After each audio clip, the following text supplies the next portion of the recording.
नमस्कार, मैं साकेत कुमार। आप नवभारत टाइम्स देख रहे हैं। निर्दलीय एमएलसी सच्चिदानंद राय ने तेजस्वी यादव को अपशब्द कह दिया।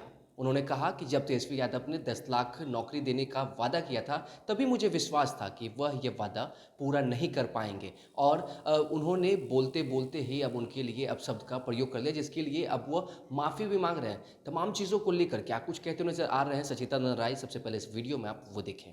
2 दिन पहले पटना में मैंने एक प्रेस कॉन्फ्रेंस किया था और बातचीत के दौरान पत्रकारों के एक प्रश्न पर मैं थोड़ा आवेश में आ गया था। आवेश में आने का एक और कारण था कि मैंने दिल्ली में देखा था कि किस तरह से भारत आगे बढ़ रहा है।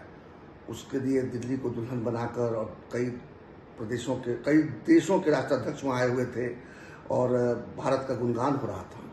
और जब मुझे ये देखने को मिला कि उस पूरी चीज़ में बिहार कहीं नहीं है, तो रात को ठीक से नींद नहीं आई थी।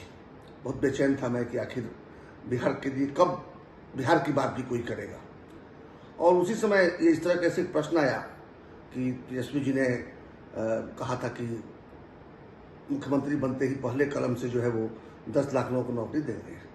अब मैं जानता था कि ऐसा संभव नहीं है, क्योंकि कोई मुख्यमंत्री साइन करके 10 लाख नौकरी या 1 नौकरी भी नहीं दे सकता, उसकी प्रक्रिया होती है। तो उसी प्रश्न पर आवेश में तो था ही, थोड़ा मन विषाद भी था, तो मेरे मुंह से एक अपशब्द निकल गया। और मैं बाद में जब मैंने वीडियो रिकॉर्डिंग को देखा, जब मीडिया के लोगों ने जब पोस्ट किया उसको देखा, तो मुझे बड़ी दिक्कत हुई। मुझे लगा कि ये मेरे मुंह से कैसे निकल गया। मैं तो इस चरित्र का व्यक्ति हूँ नहीं, और राजनीति में जो है मर्यादित भाषा का उपयोग होना चाहिए, लेकिन अब क्या करें, तो हो चुका है। तीर कमान से बात जुबान से निकलने के बाद तो लौटती नहीं है।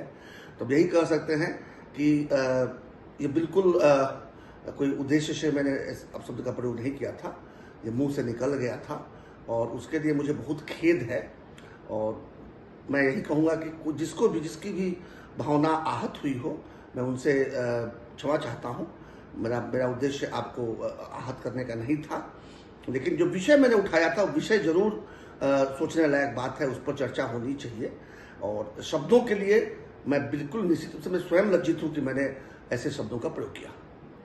G20 की बैठक चल रही थी। उस बैठक को लेकर भी जिस तरीके की बयानबाजी आ रही थी, उसे लेकर भी सच्चिदानंद राय ने साफ कहा है कि मुझे ये बिल्कुल भी पसंद नहीं है। एक तरफ जहां हमारे देश का नाम हो रहा है, तो वहीं दूसरी तरफ ये लोग बयानबाजी कर रहे हैं। और जो पहली कलम से 10 लाख नौकरी देने का वादा किए थे, कोई भी सरकार नहीं है जो पहली कलम से 10 लाख नौकरियां दे सकती है, क्योंकि इसके लिए लंबी प्रक्रिया होती है। और इसी बीच में उन्होंने तेजस्वी यादव के लिए अपशब्द कह दिया, जिसके लिए अब वह माफ़ी मांग रहे हैं। उन्होंने कहा कि बोलते बोलते जो भावनाओं में मेरे मुंह से अपशब्द निकल गया, जिसके लिए मैं माफ़ी मांगता हूं। लेकिन जिस तरीके से तेजस्वी यादव ने कहा था कि पहली कलम से 10 लाख नौकरी देंगे, यह कभी भी संभव नहीं हो सकता। यह तो मुझे पहले से ही मालूम था। फिलहाल इस खबर में इतना ही। नवभारत टाइम्स के साथ बने रहे। पटना से साकेत कुमार।